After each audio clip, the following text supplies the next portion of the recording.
Are we on?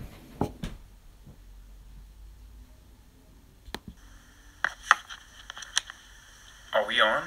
we on? Are we on?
Ladies and gentlemen,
think so. But I got a mistake. I made a mistake with something.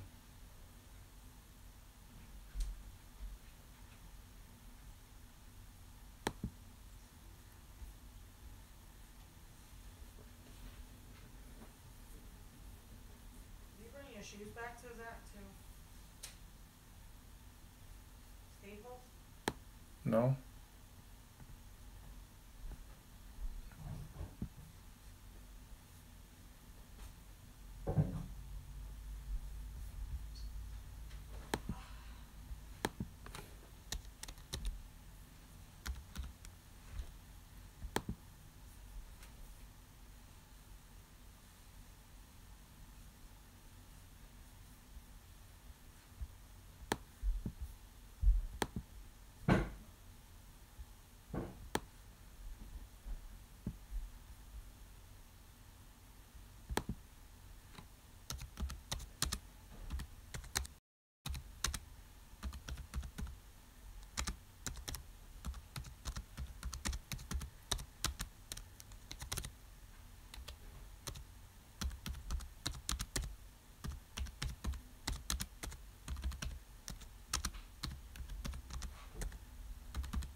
Oh, get out of here. I'm You're live. Yeah, jerk. Idiot. Finally get up. Mm-hmm. What? Yeah. I'm tired too. I'm really tired.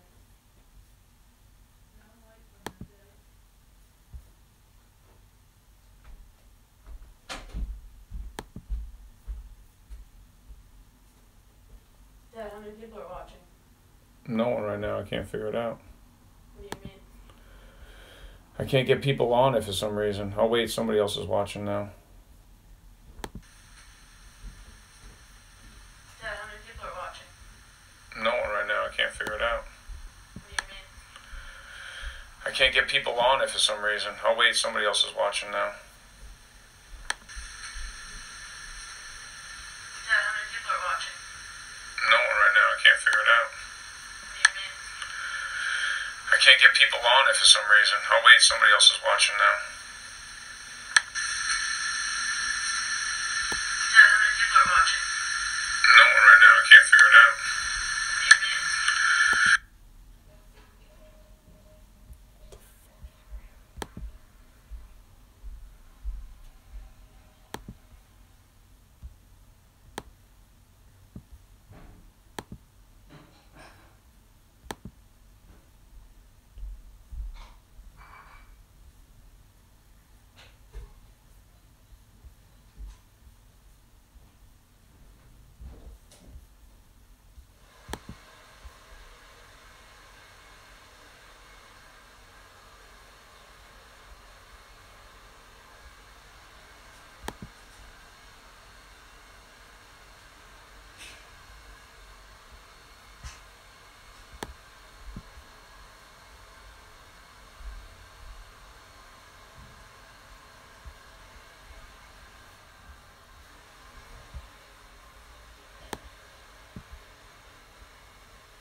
figuring it out right now, I think. Hi. Hi.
Hello? I figured it out finally. Hello? I figured it out finally.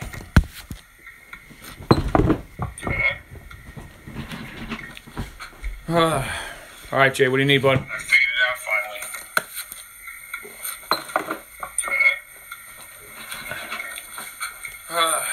All right, Jay, what do you need, bud? I figured it out finally.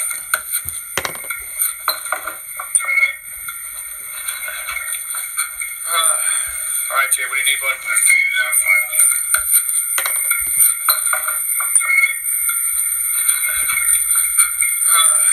All right, Jay, what do you need, bud? I figured it out finally. Can you still hear me?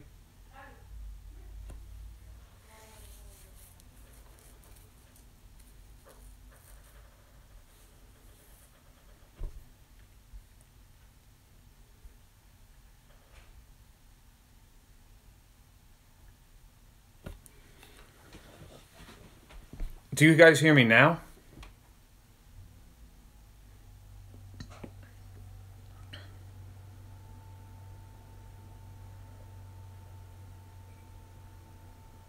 All right. How much is on the Puritanism and the First Great Awakening? I wouldn't spend a great deal of time on that.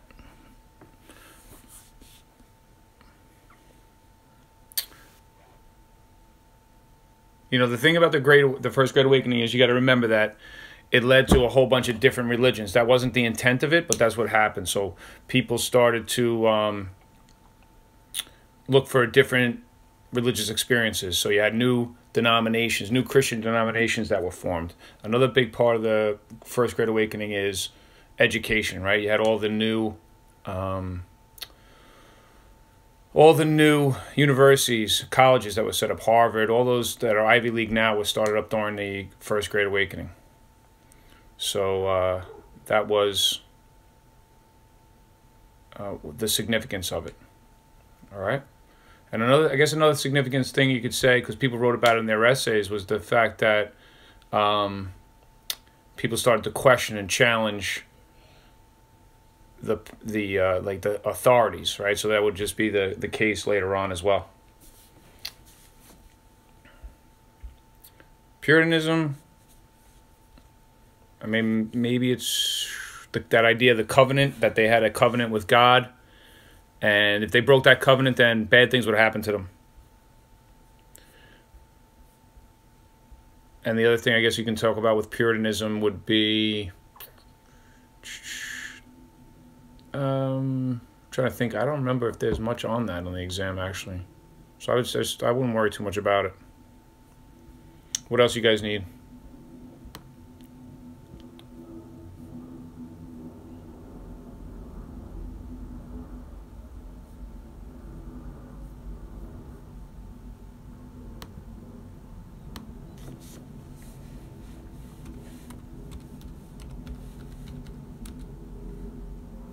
They were from the South and from the West. So that's why when the Warhawks are talking about, how do I make French toast, Noah? Really? They were from the South and the West. So even though historians will point to the idea of the impressment and seizure of American products, it was really Southerners and Westerners who were the primary movers to force or to move the country towards the war against England. It wasn't people in New England because they didn't want to go to war with their number one trading partner. So Warhawks tended to be Southerners and Westerners. They were pro-war.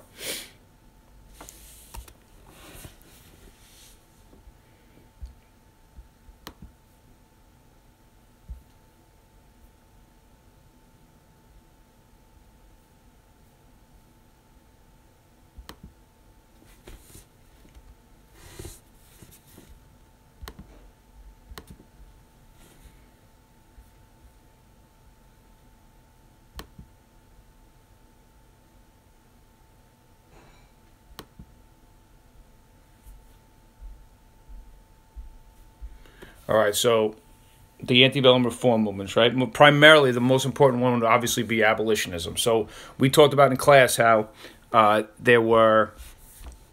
you had all the changes that are happening during the market revolution, those social and economic changes that are creating all kinds of social turmoil, political turmoil. And from that, at the same time, you have this second great awakening, the idea of perfectionism in your own life, then you can ask for it in your neighbor and you can get it in your society, coupled with the transcendentalists who were pressing towards this idea that any institution that did not allow you to reach your full potential needed to be challenged. So you get those two things kind of working together, those two forces, and you have this burst of reform. Many of these reform movements were led by American women. As they're being forced into the cult of domesticity, they're using their energies in reform movements, especially that reform movements that had to do with families, because that becomes their sphere for many of the from middle class to upper middle class to the rich. All those reform movements, the mentally ill, education, temperance, all are important. Education. Trying to think about the utopian experiments, but all of them, the most important one would be, and women's rights, the most important one would be abolitionism. It's going to have the most impact in the next 20 years after it begins. And remember that these abolitionists are radical abolitionists, right? They go to the grassroots. They try to appeal directly to the people. They use emotional calls to, they challenge the morality of slavery. It's not just a political reality, political idea anymore. It's this quest to try to convince people that it's a moral wrong. So, and the leader of that would be William Lloyd Garrison, right? The Garrisonian or the radical republicanism, the radical abolitionists. All right, so that's what you really got to know about that stuff. How did the Northerners benefit from the War of 1812? Term negative impact on the Northern economy. It was a benefit in the long run because they were now manufacturing their own products, and that would lead to the market revolution in the 1850s, and then later on set them up for the industrial revolution of the 1870s and 80s and 90s. So although they were the most against the war, they were the ones who dramatically benefited from the war. All right, let me see what else. You don't have to know every single person who was a part of the movements. Remember, it's going to be more of a stimulus-based test, but definitely want to know Garrison. Definitely want to know, his radical abolitionist views. The Hamilton financial plan here, real quick. Remember that the Hamilton's plan involves 5 different factors, right? You have the funding of the national debt, the assumption of the state debts, meaning they're going to pay both those debts off. You're going to have the protective tariff, which will be used to protect new industries in America. You're going to have the excise tax on whiskey, and that's going to lead to the Whiskey Rebellion as another way of paying off the debts. And then finally, the creation of the bank. Now, assumption and the bank are probably the 2 most controversial pieces. Many states didn't want the national government to have the power to assume the debts of the states. And the bank obviously is an issue. It's going to have it'll be one of the reasons for the growth of political parties. And remember that it was a challenge over whether or not to use the elastic clause. The Constitutional Convention, I guess really all you need to know is that they were able to, move to a stronger national government. They all agreed that they needed to, also, they didn't all agree, but later on during the ratification process, they agreed to add the Bill of Rights. Whatever weaknesses were in the articles were reversed by the Constitution. So you have all those problems, all those things that they didn't like about the Articles of Confederation, all the features of it were changed under the Constitution. So there was no president under the Articles. Now there's going to be a president. There was no judicial branch. Now there will be a judicial branch. The way in which the states were represented was different. So when you're thinking about the Constitutional Convention, anything that was done in the Confederation is kind of reversed in the Constitution.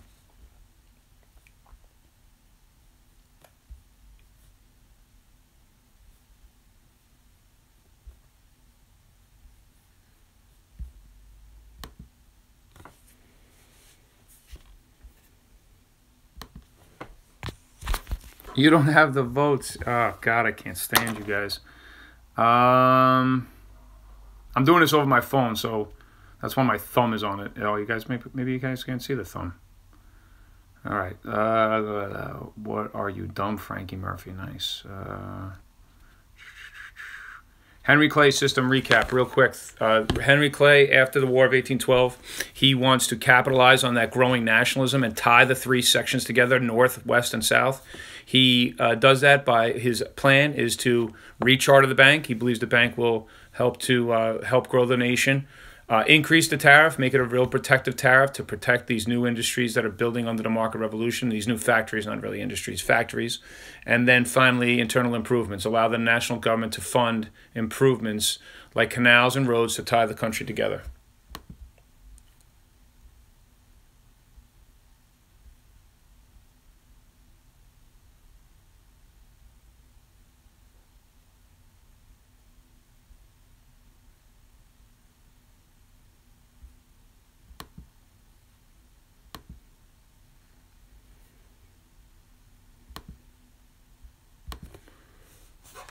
You can see the thumb.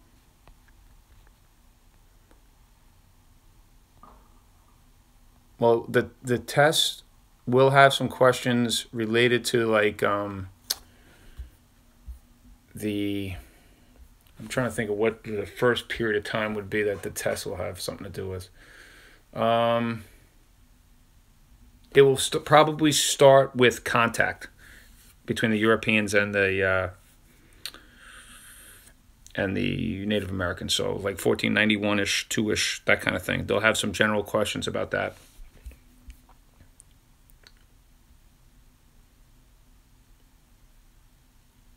Hey, Alex, what's going on? Melty face on it. I don't think Melty face is on it. You might be able to use them in one of the essays, though.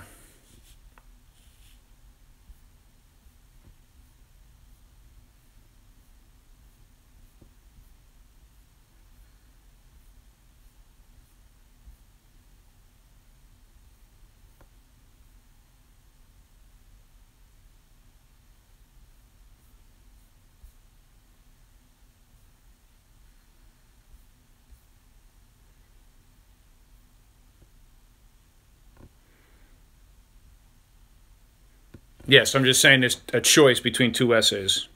So one of them, I'm not telling you what the essays are, but I'll tell you that one of them you could definitely use Dred Scott.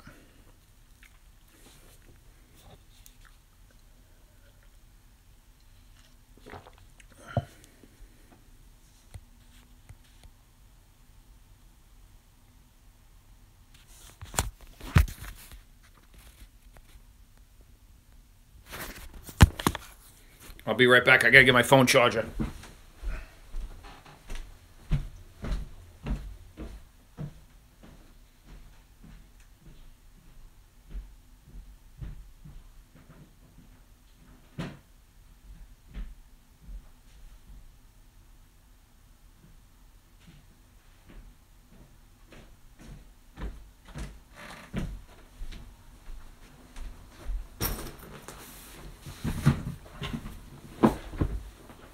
All right.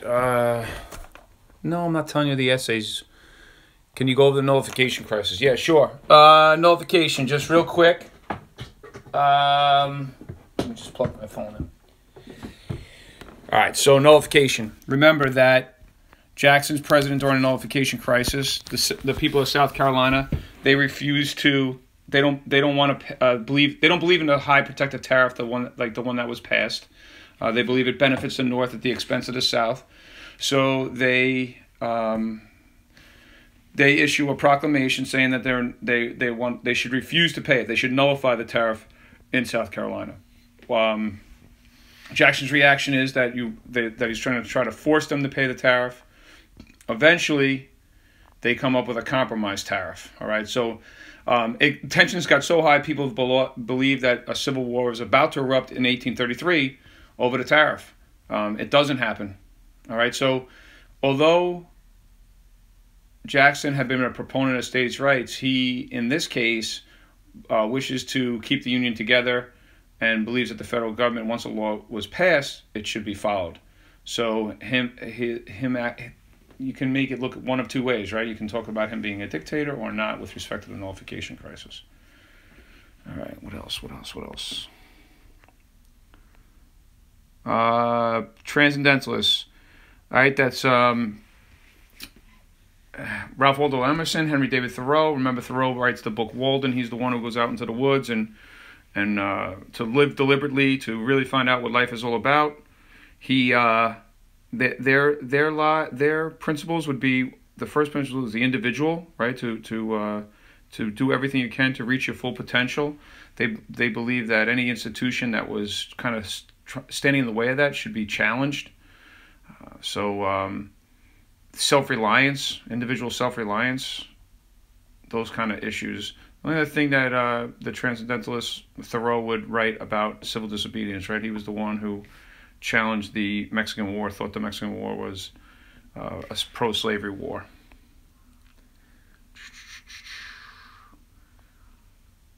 Now, it's spread out throughout the whole year, a group of questions for each. There'll be a couple questions about the content, right? So, I would say pre-revolution. Then there'll be some questions on like the Hamilton Jefferson kind of idea, and then you're going to have Jackson probably. You're going to have some stuff with the reformers and some of the things that we've done recently. All right, so the multiple choice I really wouldn't worry about. Wouldn't stress out about that.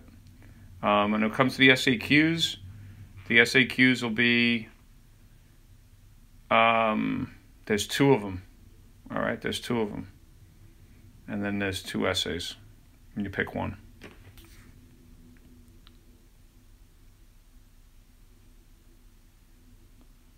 No, the essay topics, are going to be, broad topics. And then you would have to bring in details to prove your point. But again, set up the T-charts and do it just like we set it up in class. And you're not going to have a lot of time, so you have to be concise and you have to be direct and not think about it. It's graded as if it's a draft, but you have to have facts in it. You can't just generalize. You have to use specific facts. All right. Definitely one thing I would do is make sure that you go through women's history and African American history. Those last two questions on that review sheet. Make sure you have an idea of how things changed over the period and how things remain the same. All right. Definitely would make sure that you do those last two things. All right. Chesapeake colonies, a couple of differences. Number one difference is the people who settled there, right? They settled there for in the Chesapeake. They tended to be single white men, and a lot of indentured servants later on, almost immediately, really. And then in New England, they tended to be more family units, so they tend to be more permanent. In New England, they tend governance was more democratic in New England than it was in the Chesapeake. The Chesapeake tended to be more autocratic and more exclusive, I guess you could say, right? In the Chesapeake, their reasons for settling were different. New Englanders came to escape religious persecution and oppression, and the Chesapeake people came for economic gain. All right. Is it hard? No, I don't think it's hard. I think it actually is pretty fair. I don't think you're going to be out of your mind with this one. And it's over after tomorrow, so you're good. Just do what we've been doing. That's all. Don't try anything different. And remember when you're doing those SAQs to read all 3 SAQ questions in the group first to get an idea of what you have to do, because sometimes the third one is related to the ones before it. So make sure you read them all first and then answer the questions. And again, specifics, and then explain them. There are 27 multiple choice, I think. 28 multiple choice, but I think we're going to give you 3 of them, so there's really only 25. So 25 multiple choice, 2 SAQs, and then the essay.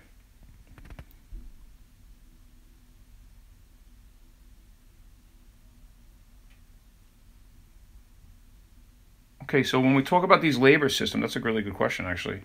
When we talk about these labor systems in the colonial period, remember that when we discuss that, right? They first started with Native Americans. That doesn't work. Then they moved originally to indentured servants primarily. There were slaves, but most of the laborers were indentured servants, right? So that's why that's such an important question, because if slaves were such a good profitable source of labor, why did they choose servants over slaves until the 1680s? Now there a whole bunch of different factors, right? They were expensive. The access to them, the supply was lower. There were a lot more readily available servants than there were slaves. So they chose servants because of the availability of them. They chose servants because they were English speakers, right? There was a lot less initial investment. Many of them got land for bringing servants over. So there were a lot of benefits to servants. But when slaves became more beneficial, right, they became more economic, I guess you could say, economically viable. There were many more wealthy people now. And we looked at 3 reasons for African slavery in America. Bacon's Rebellion, and the idea that they wanted to get rid of the slaves, right? They wanted to get rid of the servants, right? They were tired of having to give the servants. They considered the servants a very unstable into the Chesapeake and Virginia. They kind of lift all the poor whites who had been former servants up the social ladder, because at least they're not slaves. So that created more social stability. But that's also at the same time that slaves are becoming cheaper to purchase. There's a lot more of them, so the supply is increased. That's causing the price to go down. People in New England, in the New World, their prosperity is going up, so now they can afford the slaves. There's not as many servants available because your English prosperity. So that's all happening at the same time, and along with triangular trade, right? Now slaves are along with the triangular trade system. So all that has an impact on bringing about the advent of enormous African slavery. I don't want you to think that slaves weren't around before 1680. They were. They just weren't in numbers like they would be after 1680. And then in North America they create a really strong slave driven economic system in the blink of an eye historically, right? They go from virtually none, I don't want to say virtually none, but from a small group to a huge group, all right? And they become so important. All right. Yes. No, Republican motherhood is after the American Revolution, right? You're not going to be able to give... The founders choose not to give women the rights that they had gained as white men, and instead they say along with all the other roles that women play in the economy of the home, they also are responsible to be these Republican mothers, right? And they're going to be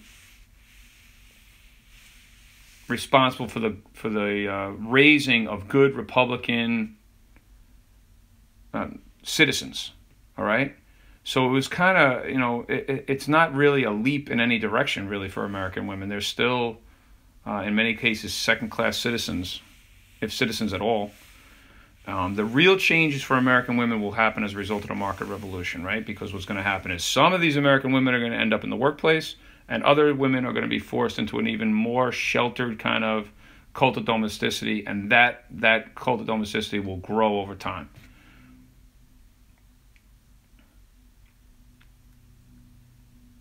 The difference between the cult of domesticity and Republican motherhood? Well, Republican motherhood is an idea. You know, the cult of domesticity is a reality in a lot of ways, right? Cult of domesticity, you're not allowed, you're not going to be working, you're not going to be going out and participating economically. You're going to be a producer as a woman, a consumer as a woman, not a producer. So, and again, what happens to American women is they enter two spheres, right? If you think about it, most American women, okay, let's think of it this way. Most American women were essential part of the economic well-being of the family unit, okay?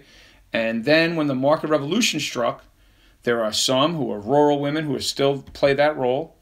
Many American women end up in the workplace, right? Lowell or school, sometimes education, right? So they ended up in the workplace. And then those people who could afford to keep their women, and I know when I say their women, it seems so sexist, but I'm not meaning it that way. That's how they thought, I guess you could say. Those people who could keep women out of the workplace and not on the farms, that they could protect them from the wage system, those are the women who were in the cult of domesticity. So they had to be wealthy enough that they didn't need women as essential parts of their economic system, economic well-being. So they were able to like shield them from the horrors or the dangers or the negatives of the wage labor system. And now they're solely responsible for the home and the child. You know, women in rural areas, farm women were responsible for the home and the child and all the other economic needs of the family. So, you know, you got kind of three groups of women in general. You have American women white women who are farmers, who work on the farm and they're responsible for all that. Then you have white women who end up in the factories, in the workplace, and they're lower classes. And then the middle to upper classes who could shield women from the wage labor system. Those were the members in the cult of domesticity. That's just white women. And again, think about African American women in the 1840s. They're trying to protect their families the best they can, try to keep their family units together as the cotton gin and the cotton kingdom is kind of tearing families apart. Native American women are trying to protect their families. So try to think about it, classes and races.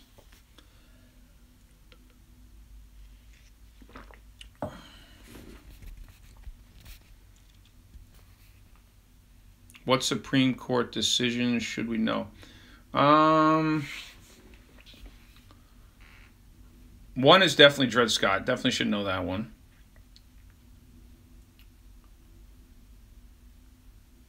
I guess that's really... The only other thing maybe is that I guess you should remember, you don't have to know the case, but remember, what other cases did we do this year? We did Marbury and Madison, McCulloch in Maryland. You might want to remember, too, that the court ruled against Indian removal, and Jackson did it anyway. So that's the Worcester case. McCulloch, Gibbons, whenever you think of Marshall, you should think of that idea that he's Hamilton in a robe, right? He's creating a strong federal government, and he's doing stuff that's pro-business. So McCulloch, Gibbons, those court cases that helped industry and government intervention in industry, business, not industry, business. Well, grab me, you don't have to really worry about, just again, that the idea that the embargo helped, even though New England was against the embargo, they benefited most from the embargo.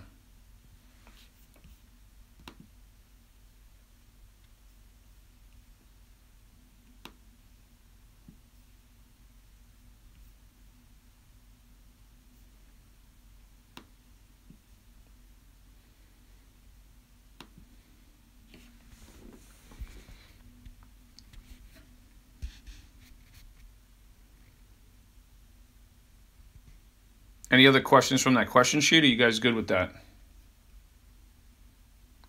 The Second Great Awakening? I missed that. I saw you said that and I forgot about that, I think. All right, the Second Great Awakening, again, develops as a result of the market revolution. One of the factors that lead to the Second Great Awakening. It's led by Charles Finney. And that's the one where we talked about those itinerant preachers, and we saw those images of people out in the countryside, right? They were unchurched, and they were getting churched by these ministers who moved from place to place.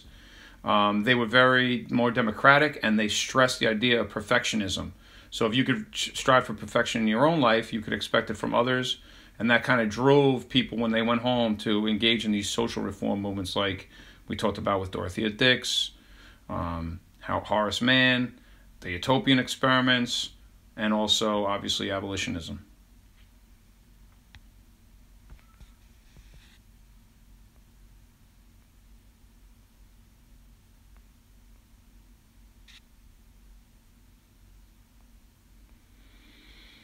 Is 5 o'clock a good time to come back? Why? Oh, the First Great Awakening, the causes of it was the lack of religious, fervor. Like the people were getting less religious, less interested in their religion. So the First Great Awakeners, Edwards and Whitefield, were trying to energize religion again. So that's and the major results again are it created a more democratic society. People were leveled off. It didn't matter who you were, rich or poor. It had the same kind of impact on everybody. Education, right? The building of those universities, Harvard, Princeton, and so on, all the Ivy Leagues for the most part, and the challenging of authority, the challenging of traditional authority. The only thing you really need to know about the Era of Good Feelings is that it's a short period of time. It probably is a not the right term for the period. If there's anything that might consider it an Era of Good Feelings, why it was called that is because there's only one political party, right? There's the end of the Federalists and the rise of a single Republican Party.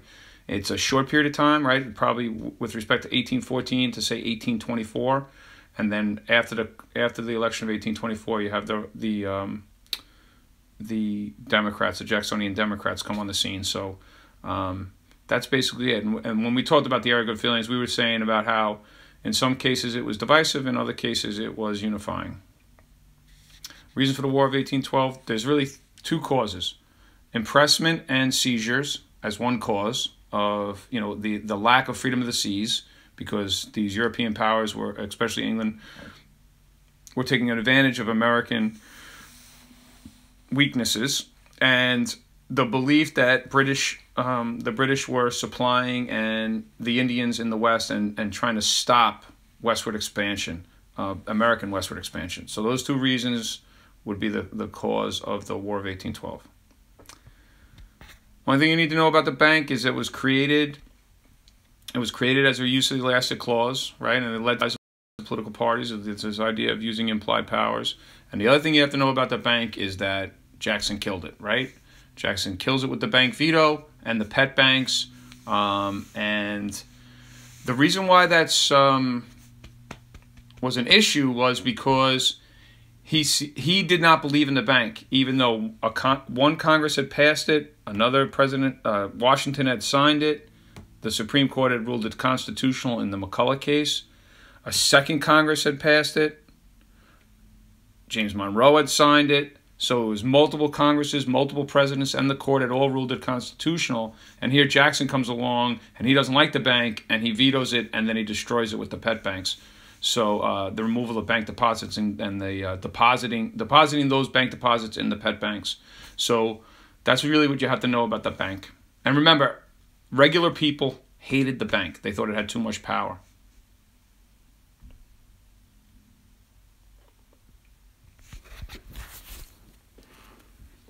I got a couple more minutes, and then we'll be back at 5 now that I figured this thing out.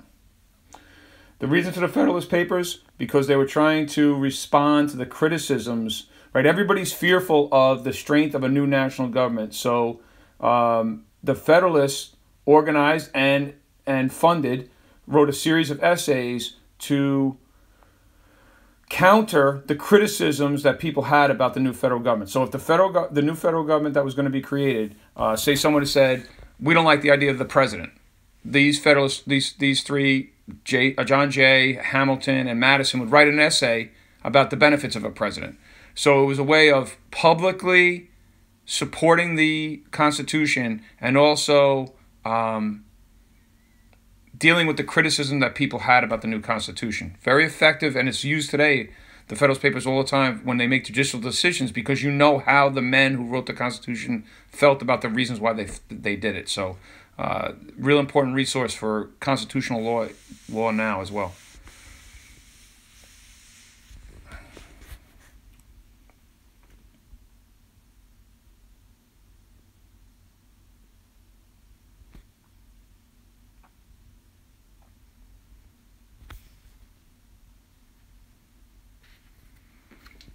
We good for now?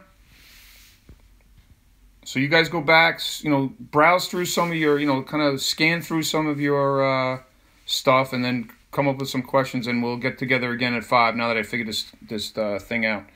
All right? All right, I'll see you guys at 5 o'clock.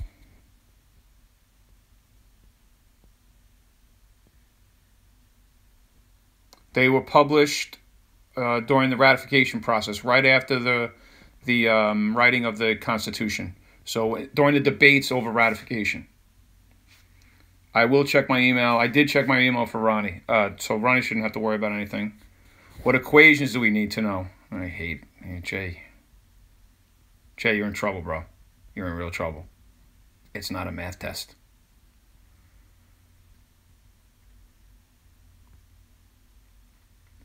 You hate me, Rylan.